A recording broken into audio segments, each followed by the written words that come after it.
everyone, I am Tacet, and today I'm going to be going over the Guardian of Courage.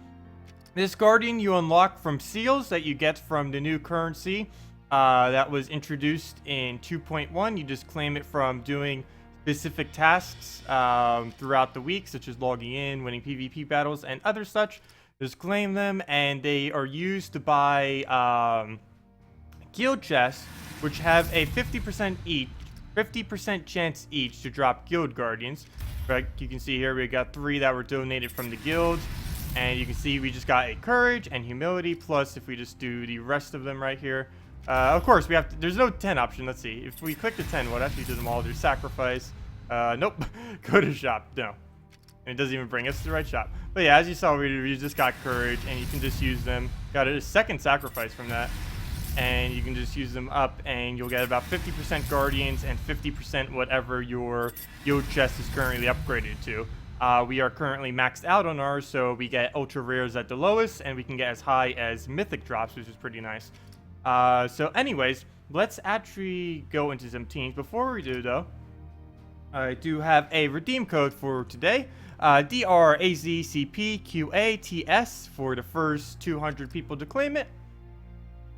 And it's, of course, is normal to treasure maps, 1 gem key, 200 souls, and 2,500 gold. And I already used up all my gem keys earlier, trying to get some of the new dragon troops. So let's just use this last one. And it's only a berserker, and let's go into PvP now. So I'm going to be doing a early game build as well as 2 later game builds. I'm going to start off with this one, with the early game build. Serpent, the new Dragon Moth, Corrupt Sorceress, and Courage. A very strong team. Courage, of course, early on in the game, you will not have Virtue of Courage. You likely won't have any traits on them due to their cost.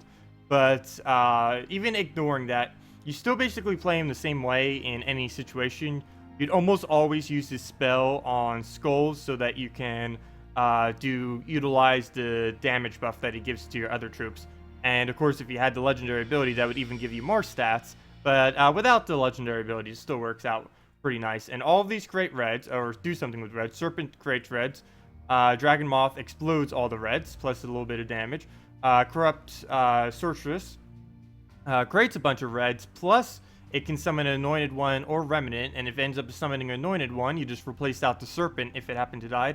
And of course, Courage. And Serpent and Dragon Moth both have Agile if you were to get them traded up. So let's do this against an all-goblin team. This will be kind of interesting.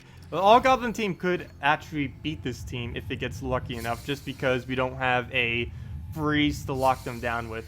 But as soon as we get this team rolling, it should be fine. You definitely want to run this team with a blue banner, just to make sure if you get a blue surge, you'll get full mana, like right there. And he'll take skulls. We do have a 20% chance to completely ignore that damage. Of course, that won't. The 20% chance is a little bit low.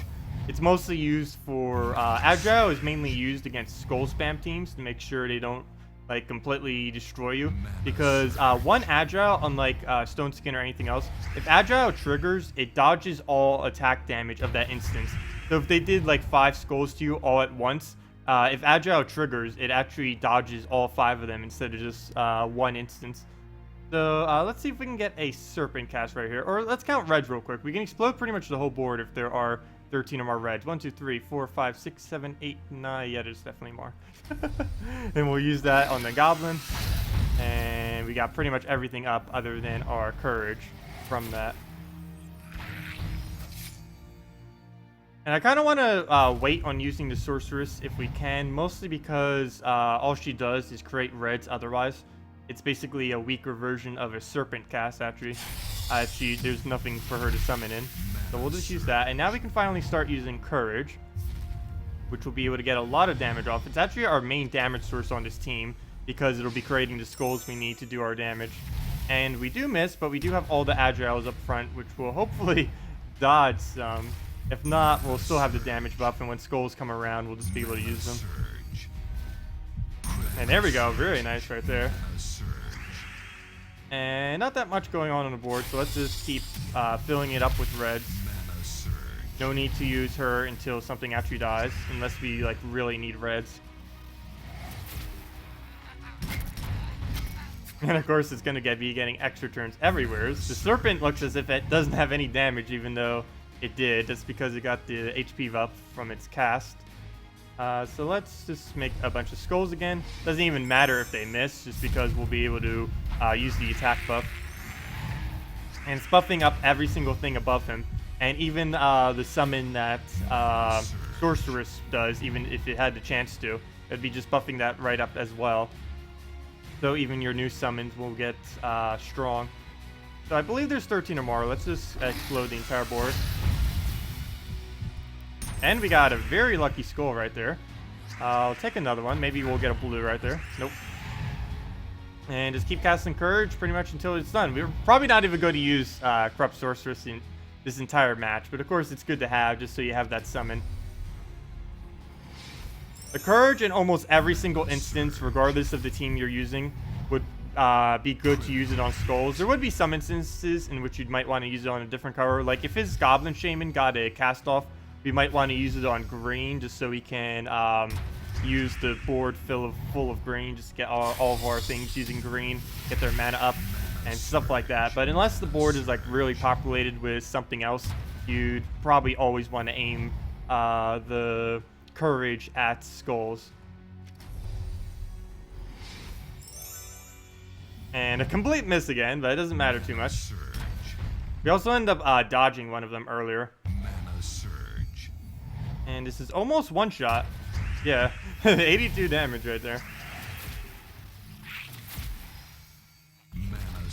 And that'll kill off our Serpent, which means we can finally actually cast this. Hopefully we get an anointed one. It doesn't matter if we don't, but of course the anointed one, if it summons that, it'll be covering all colors. And we got it. So as you can see, we just lost our blue troop, and now we replaced it with another blue troop. Plus it uses red, so all of our red spawn will be able to go to it as well. It won't be blocking too much from our Courage. It will a little bit, but he ends up creating reds as well. So he just converts out the, what is it again, the greens to red. So that actually works really good against goblins too. Mana surge. And now we basically just need another Courage cast if we can. Mana surge. Mana surge. Of course, there comes the block. But like I said, we can just create mana out of it. So it doesn't really matter that he's blocking. Mana surge. See right there. Hey, it doesn't even matter. He just filled it up. So we'll use that on skulls, and that should almost be the kill. Yep, one more skull will do it.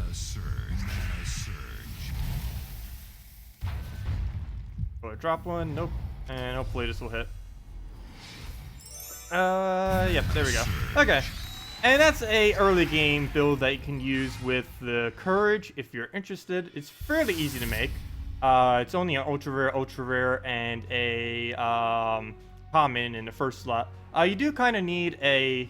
Actually, I guess you don't really need an anointed one, because it does summon at full level. The only thing you wouldn't have if you didn't have an anointed one are their traits on it. And now let's use the second team. I'm not going to be showing the third team because it's the exact same team I showed yesterday with the new Desdemona. And it is really good. I was trying this quite a bit earlier. And it is very fast against stamens and stuff. But we're going to be doing this one. This one uses a lot of fire, particularly with Gerald Fire Mantle, so that we can use his Courage 4 times buff. We didn't get to see it at all last game, but he has a 4 times boost ratio per enemy that is burned, and Gerald can easily get the entire enemy team burned with his ability. One thing to note on all of these Guardians, though, is that the boost ratio isn't like a 1-to-1 magic gain. If I'm not mistaken, it's actually... this thing's like 2 plus magic divided by 2 or something like that, or something like that. I don't even know what the exact math is, but it's all on the database thing. Unfortunately, it's nowhere in game that we can't see the actual ratio of it. But just keep in mind that it's not like going to boost this up by 4 directly. It's going to be slightly less than 4 in its boosting. And some of the other Guardians are scaled a bit differently as well. So let's get into this. We also have Mercy with Empowered, who, if the board is lucky enough at the beginning of the game, will be able to get a Hellcat on the very first turn, which will be able to get Gerald looping. And at that point, they'll all be burned, and we'll just be able to defeat them pretty quick with Courage. Right here, we're going to want to take this to get as many extra turns as we possibly can. So we'll take that first. Take that. We even get skulls out of it. And then we'll take this. So we were able to get 2 burns out of that. Ideally, I'd want to take purple or yellow right here. Neither are available, though. Because I really want to get that Hellcat cast up. I guess we'll just take skulls and let it waste its mercy. And then we'll be able to take the mana from it. It will get those 2 cleanses off to take off those burns, but we'll get them right back up in no time. Get another burn off. Take out the browns, and we should be good to go at this point. Mana surge. Mana surge. Mana surge. Let's see. Really, everything except the famine gets burned. Because that's the one I actually need killed the most. Let's see if this hits. It'll probably miss. I really need to make sure we get famine dead, though. Just so we don't have to deal with his full mana drain. Mana surge. Still, we don't have a burn on famine. Should have taken those greens first. Let's see. What can we convert out? We can get out these greens. Mana surge. And we should be good to start looping now. And all we really need is 1 more castle in him, and we should be good to go. We did miss, though. But 1 courage cast should be able to fix that. And again, just keep using your skulls. 60 damage. Not enough to really do much, though. We'll be able to kill out the famine. Okay, there we go. And now we should be able to loop until the end of this match. Mana surge. Mana surge. Oh, whoa, he got the giant spider. He actually got the giant spider summon off of the Orb Weaver class. Wasn't expecting that. So let's buff up a bit just so our skull can actually kill it. So we missed the skull, but we got an extra turn, so it'll still die. And let's just convert out all of this and kill it with skull damage. Mana surge. Mana surge. And that is match. So yeah, Courage is definitely by far the best Guardian added to the game. Definitely try him out, especially if you have the trait stones to get his legendary trait. It is 30 of the pure red arcane trait stone, which is a lot. Like anyone under 300, it's probably not even thinkable of getting that much. But he's still really good without it. Like the first team I showed, and even these other teams could probably work well, even if it doesn't have the legendary ability. Anyways, that'll wrap it up for this video. Leave a like if you enjoyed, and thanks for watching. Goodbye.